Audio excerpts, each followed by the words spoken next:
Marilah kita terima firman Tuhan yang menjadi renungan dalam ibadah kita pagi hari ini, yaitu surat Yakobus pasal yang ketiga, dimulai dari ayat 13 hingga 18. Saya akan bacakan bagi kita, marilah kita ikuti dalam hati kita masing-masing.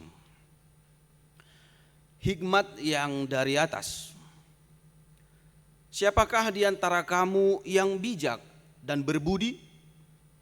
Baiklah ia dengan cara hidup yang baik menyatakan perbuatannya oleh hikmat yang lahir dari kelemah lembutan. Jika kamu menaruh perasaan iri hati dan kamu mementingkan diri sendiri, janganlah kamu memegahkan diri dan janganlah berdusta melawan kebenaran. Itu bukanlah hikmat yang datang dari atas, tetapi dari dunia, dari nafsu manusia, dari setan-setan.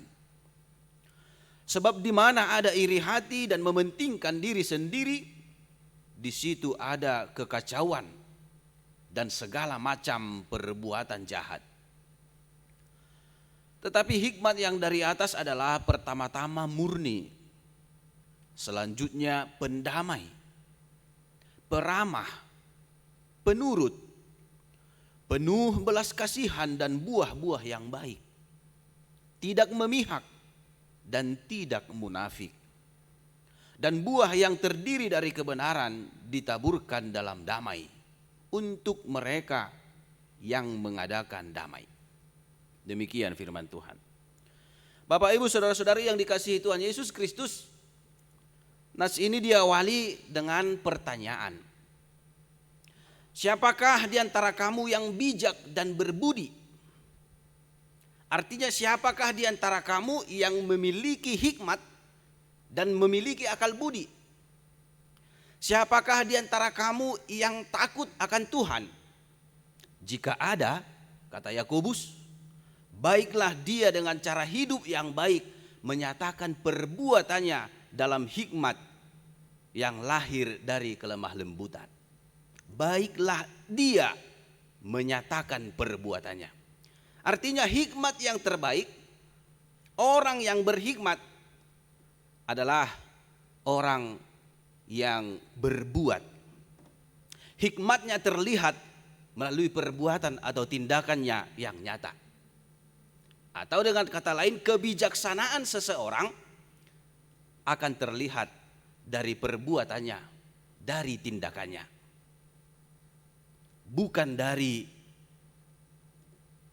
kata-kata, bukan hanya dari lisan yang dia ucapkan, dan bukan juga dari pidato dan segala macamnya, tetapi harus terlihat dari perbuatannya atau tindakannya. Bapak Ibu yang dikasihi Yesus Kristus, tentu ada alasan atau penyebab mengapa Rasul Yakobus bertanya sedemikian rupa. Siapakah di antara kamu yang bijak dan berhikmat? Yaitu ketika dia melihat banyak orang-orang Kristen ketika itu, terutama yang berprofesi sebagai guru atau pengajar, mereka menjadi guru hanya untuk memperoleh kedudukan atau otoritas yang tinggi. Karena pada saat itu seorang guru sangat dihargai. Dia memiliki otoritas yang tinggi. Mengapa demikian? Kita tahu sejarah bangsa Israel. Bangsa Israel adalah bangsa yang hidup dalam penjajahan. Dan sejak mereka terbuang ke Babel, bisa kita katakan bangsa Israel tidak lagi pernah merasakan kemerdekaan. Atau sering mereka berpindah-pindah dari satu penguasa, pindah ke tangan penguasa yang lain.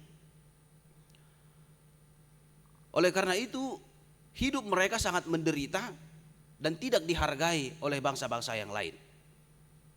Tetapi ada satu profesi yang ketika itu sangat dihargai atau sangat diakui, yaitu seorang guru. Karena guru adalah pengajar atau disebut yang menguasai pengetahuan akan firman Tuhan. Jadi dengan sendirinya guru memiliki otoritas yang tinggi. Guru memiliki kedudukan yang berharga, bisa kita katakan demikian. Oleh karena itu banyak orang yang berlomba-lomba menjadi guru, menjadi pengajar. Tetapi masalahnya yang dilihat oleh Rasul Yakobus adalah guru-guru ini tidak melakukan tanggung jawabnya dengan baik. Tidak melakukan pengajarannya dengan baik.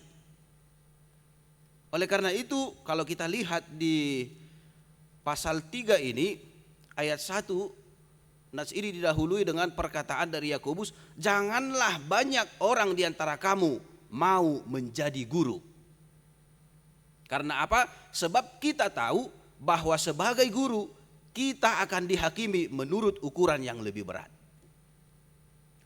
Artinya Rasul Yakobus ingin mengingatkan, kalau engkau seorang guru, buktikanlah engkau seorang guru.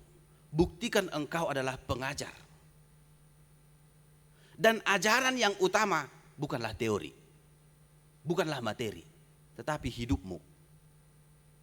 Hidup seorang gurulah materi pengajaran yang lebih berharga, bukan kata-katanya, bukan materi yang dia sampaikan, tetapi hidupnya. Tetapi masalahnya Rasul Yakobus melihat mereka hanya bisa mengajar secara teori tanpa mempraktekkan apa yang mereka ajarkan. Hidup mereka tidak sesuai dengan apa yang mereka ajarkan. Oleh karena itu dia mengingatkan tadi, sebagai guru kita akan dihakimi menurut ukuran yang lebih berat. Engkau mengajarkan yang baik tetapi engkau tidak melakukannya, maka penghakiman yang lebih berat akan terjadi padamu. Itu yang mau dikatakan oleh Rasul Yakobus. Jadi supaya mereka hidup sebagai guru yang benar. Kemudian masalah yang lain yang timbul di tengah-tengah mereka adalah oleh karena merebut otoritas tadi atau kedudukan yang baik tadi sebagai guru, tentunya banyak di antara mereka yang saling memburukkan guru-guru yang lain, saling menjelek-jelekan dengan mengandalkan kepintaran atau pengetahuan sendiri. Mereka menganggap guru yang lain tidak memiliki pengetahuan, tidak memiliki hikmat. Terjadilah pertengkaran, terjadilah perselisihan di antara mereka, terjadilah ketidakdamaian di antara mereka. Dan bukan hanya mereka sebagai guru yang tidak berdamai, tetapi hal ini juga pasti terikut kepada murid-murid mereka. Murid-murid juga jatuh kepada perselisihan atau pertengkaran oleh karena guru-guru mereka. Inilah yang dilihat oleh Rasul Yakobus tidak baik. Tidak baik ketika ada perselisihan antara guru-guru yang seharusnya mengajar, memberikan yang baik dan hidupnya juga harus menjadi teladan.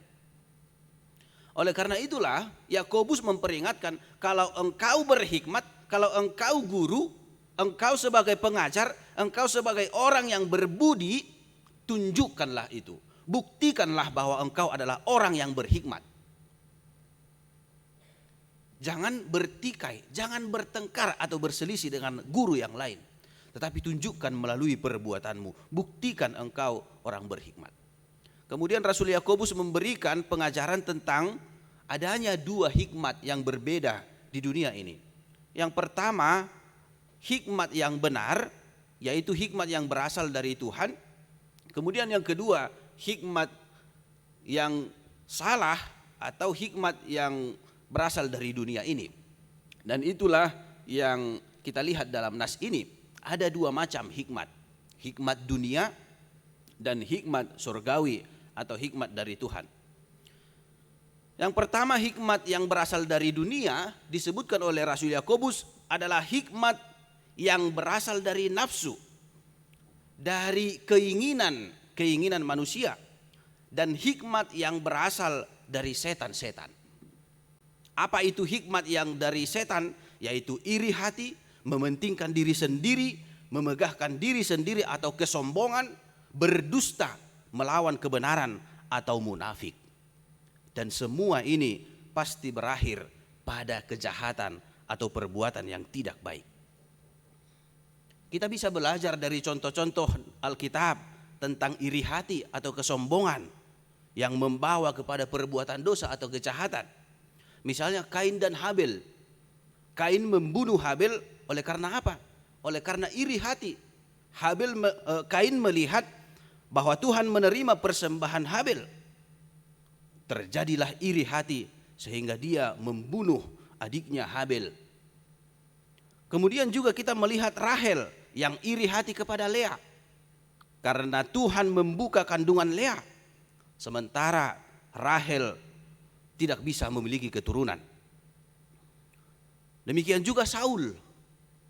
Ketika melihat Daud telah disanjung-sanjung oleh masyarakat Israel, dia memiliki iri hati dan bahkan ingin membunuh Daud. Saul ingin mengejar Daud sampai kemanapun.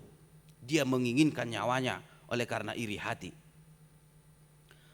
Dan pastinya Bapak Ibu yang dikasihi Yesus Kristus, semua itu berakhir pada kejahatan. Semua itu berakhir pada kejahatan. Iri hati berakhir pada kejahatan. Dan jangan kita lupa, iri hati juga pasti sejalan dengan kesombongan. Pasti sejalan dengan kemunafikan. Karena ketika kita iri, dengki kepada sesama kita, maka di sisi lain kita sedang menyombongkan diri. Artinya kita menutup-nutupi kelemahan kita, dan di sisi lain juga kita pasti mencari jalan keluar, yaitu kemunafikan, supaya orang tidak tahu keburukan kita. Jadi iri hati sejalan dengan kesombongan. Dan ketika ada kesombongan, maka kita juga akan munafik, menutup-nutupi diri kita, menutup-nutupi kesombongan kita. Oleh karena itulah Rasul Yakobus tadi mengatakan di ayat 16, semua sikap-sikap seperti ini akan melahirkan perbuatan yang jahat. Satu perbuatan jahat akan mengundang perbuatan jahat yang lainnya. Itulah hikmat dunia. Hikmat yang berasal dari dunia ini. Hikmat yang hanya memuaskan hati kita, memuaskan hasrat kita. Oleh karena itulah Yakobus mengingatkan, firman ini mengingatkan, janganlah ada kiranya orang-orang yang memiliki hikmat yang demikian. Janganlah ada orang yang membanggakan hikmat yang demikian. Hikmat yang berasal dari dunia ini, yang berasal dari iblis, atau yang berasal dari keegoisan atau keiri hatian. Tetapi sebaliknya firman ini mengajak kita untuk memiliki hikmat yang dari Tuhan. Itu tadi hikmat yang kedua, hikmat yang baik, hikmat yang berasal dari Tuhan, atau disebut dalam topik minggu kita, hikmat yang dari atas. Apa itu hikmat yang dari atas? Adalah tentunya hikmat yang berbeda dengan hikmat dunia ini. Kebalikan daripada hikmat dunia ini. Tadi dikatakan Rasul Yakobus bahwa hikmat yang dari atas adalah pertama-tama murni. Murni. Bersih, tidak bernoda. Artinya segala sesuatu dia lakukan dengan didorong motivasi yang benar. Motivasi yang murni, motivasi yang bersih. Tidak ada motivasi yang salah. Tidak ada motivasi yang tersembunyi dalam dirinya. Tidak ada ketidakbenaran. Tidak ada noda atau kecemaran. Dan dia, orang seperti ini, orang yang berhikmat seperti ini atau orang yang bijaksana seperti ini, tidak akan pernah mau berkompromi dengan apa yang dinamakan dosa. Dia tidak akan menerima dosa sekecil apapun. Dia pasti menentang dosa sekecil apapun. Orang yang bijak seperti ini, orang yang memiliki hikmat dari atas atau hikmat dari Tuhan. Yang kedua, orang yang memiliki hikmat dari atas, hidupnya pendamai. Dimanapun dia, kapanpun, apapun situasinya atau kondisinya, orang seperti ini akan berusaha menciptakan perdamaian, menciptakan damai. Bukan menciptakan keributan, keonaran, atau perpecahan. dimanapun dia. Sekalipun ada perbedaan dengan orang yang lain, dia akan mau mengalah demi terciptanya perdamaian. Dia tidak akan pernah memaksakan kehendaknya, tetapi dia mau berkorban. Biarlah kehendak saya yang tidak jadi, asalkan ada perdamaian. Dia akan memakai seluruh kemampuannya, seluruh potensi yang dia miliki, bagaimana supaya damai. Bukan hanya di rumah, tetapi juga di masyarakat, di tengah-tengah persekutuannya, di tempat kerjanya, di gereja, dimanapun dia berada, dia pasti akan menyukai damai. Dia akan menciptakan damai. Itulah orang yang berhikmat. Jangan ada masalah, jangan ada keributan atau perpecahan. Kemudian dikatakan orang yang memiliki hikmat dari atas adalah peramah dan penuh belas kasihan. Artinya penuh kelemah lembutan dalam mengasihi.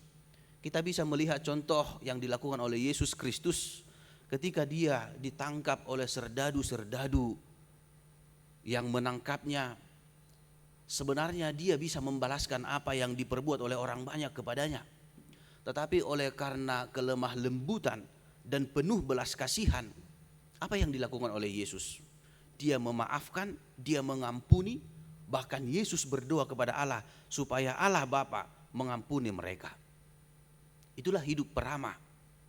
Peramah juga berarti tidak mengatakan sesuatu dengan kasar, tidak menegur orang lain dengan kasar, dengan penuh kekasaran, dengan ketus, dengan kejam. Tetapi dia dengan lemah lembut, dengan penuh kasih mengingatkan atau mengatakan apa yang harus dia katakan. Itulah hidup orang yang bijaksana, hidup orang yang berhikmat.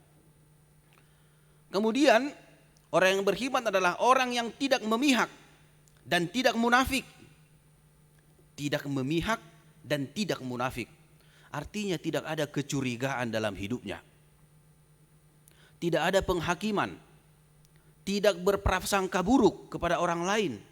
Dan tidak membeda-bedakan dalam memperlakukan seorang yang lain. Tidak ada perbedaan. Semua sama. Tidak munafik juga artinya tidak menyamarkan apa-apa. Tidak menyembunyikan apa-apa. Tidak ada tipu muslihat dalam dirinya. Tidak bermuka dua. Dan tidak ada sandiwara dalam hidupnya. Dia mau terbuka. Dia terbuka kepada orang-orang lain. Dan dia juga pasti seorang yang setia. Seorang yang setia. Orang yang berhikmat. Orang yang tidak munafik. Hidupnya juga pasti setia. Dan selanjutnya orang yang bijaksana atau orang berhikmat dikatakan di sini tidak mau memaksakan kehendaknya terhadap orang lain. Sekalipun berbeda dengan orang lain, tetapi dia tidak mau membenci sesamanya. Bahkan dia memilih kebaikan, memelihara kebaikan dalam hidupnya. Itulah hikmat yang dari atas, yang dari dunia. Lalu bagaimana dengan kehidupan kita? Bapak Ibu yang dikasihi Tuhan Yesus Kristus. Hikmat mana yang kita miliki dalam kehidupan kita? Apakah kita hidup dalam hikmat yang di dunia ini, yang penuh dengan keiri hatian atau kesombongan atau mementingkan diri sendiri, atau sebaliknya kita hidup dalam hikmat yang dari Tuhan, hikmat yang dari atas? Nats ini mengingatkan supaya setiap orang percaya yang menerima Yesus Kristus hidup dalam hikmat yang dari atas, yaitu hikmat yang dari Tuhan. Karena apa yang terjadi ketika setiap orang memiliki hikmat yang dari atas ini, setiap orang percaya hidup dalam hikmat dari Tuhan, yang terjadi adalah yang pasti kedamaian. Itu yang dikatakan dalam ayat 18. Dan buah yang terdiri dari kebenaran ditaburkan dalam damai untuk mereka yang mengadakan damai. Dan tentunya ini adalah sesuatu hal yang sangat kita harapkan dalam hidup kita. Ketika hidup damai, seluruh orang berdamai, seluruh keadaan ada dalam damai, jauh dari keributan, jauh dari keonaran atau perpecahan. Itulah yang kita harapkan. Oleh karena itu, marilah hidup dalam hikmat yang dari Tuhan, pendamai, murni, peramah, penuh belas kasihan, tidak memihak kepada yang tidak baik, tidak munafik, dan tidak memaksakan kehendak kita kepada orang lain. Dan bagaimana caranya supaya kita hidup dalam hikmat, supaya kita memperoleh hikmat yang dari Tuhan? Tentunya salah satu cara adalah takut akan Tuhan. Hiduplah dengan penuh takut akan Tuhan.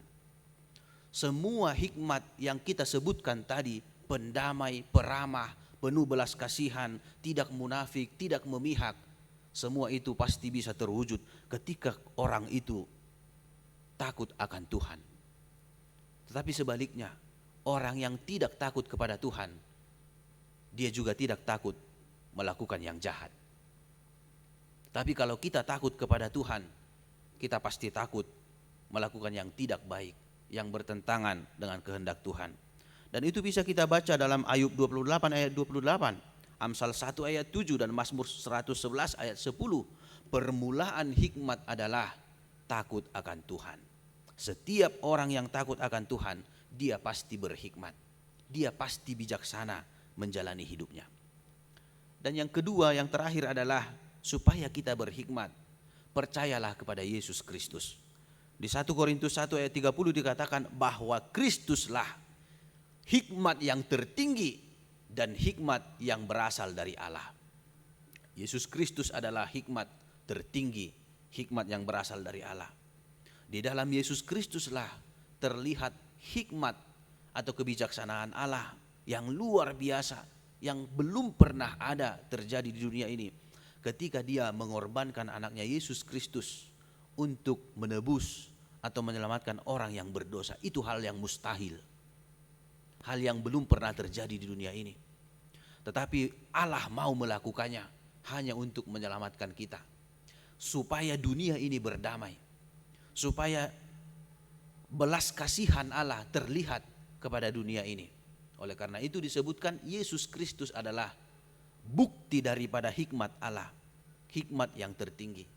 Karena itu supaya kita berhikmat, supaya keluarga kita berhikmat, supaya anak-anak kita berhikmat, bijaksana, maka ikutilah hidup Yesus Kristus, ikutilah ajaran Yesus Kristus, dan percayakanlah hidup kita kepada Yesus Kristus, supaya Dia yang berkuasa, hikmatnya berkuasa dalam hidup kita. Amin. Marilah kita berdoa. Allah Bapa di surga, Bapa yang kami sembah dalam nama Tuhan Yesus Kristus Tuhan kami, terima kasih Tuhan, firman-Mu telah menerangi hati dan pikiran kami dalam ibadah kami pagi hari ini. Betapa pentingnya kami hidup dalam hikmat yang dari Tuhan, supaya kami hidup dalam bijaksana, hidup dalam damai, hidup kami peramah, penuh belas kasihan, jauh daripada kemunafikan. Itu semua bisa terjadi ketika kami memiliki hikmat yang daripada Tuhan. Tetapi sebaliknya Tuhan, ketika hikmat yang dari dunia ini yang berkuasa dalam hidup kami, maka kejahatan dan segala perbuatan yang tidak baiklah yang akan terjadi dalam hidup kami. Oleh karena itu Tuhan, ajari kami supaya hidup kami adalah hidup yang berhikmat, hikmat yang daripada Engkau bisa kami lakukan, kami tunjukkan dalam kehidupan kami, sehingga segala yang baik, segala yang murni, segala yang menyukakan hati Tuhan, dan segala yang menyukakan sesama kami juga bisa terjadi dalam hidup kami, bisa kami lakukan dalam hidup kami Tuhan, sehingga nyatalah belas kasihan Tuhan, hikmat yang Tuhan berikan bagi kami dalam kehidupan kami masing-masing, dimanapun kami berada dan apapun yang kami lakukan di dunia ini. Bapa di surga, kami percaya bahwa hikmat yang berasal dari Engkau akan kami peroleh ketika kami takut akan Engkau dan kami percaya mengikuti kehidupan anak-Mu Tuhan Yesus Kristus yang penuh dengan kebaikan dan belas kasihan. Oleh karena itu Tuhan, ajari kami melalui Roh Kudus-Mu supaya kami dapat hidup takut akan Tuhan dan hidup mengikuti teladan yang diberikan anak-Mu Tuhan Yesus Kristus kepada kami orang-orang yang percaya. Berkati seluruh kehidupan kami Tuhan, berkati seluruh pekerjaan umat-Mu, seluruh jemaat-Mu yang ada di HKBP Reformanda ini, supaya setiap orang, setiap keluarga, setiap pribadi bisa bersuka cita, memiliki hikmat yang daripada Tuhan, dan bisa bersyukur, berterima kasih atas segala berkat yang Tuhan berikan lewat setiap kehidupan, lewat setiap pekerjaan yang dilakukan oleh jemaat-Mu Tuhan. Berkati juga seluruh pelayanan gereja-Mu, apapun yang diprogramkan dan direncanakan gereja-Mu ini, biarlah berjalan sesuai dengan kehendak Tuhan, menjadi kemuliaan bagi nama Tuhan. Terima kasih Tuhan, kami serahkan hidup kami hanya ke dalam nama Tuhan. Di dalam Yesus Kristus kami bersyukur dan berdoa.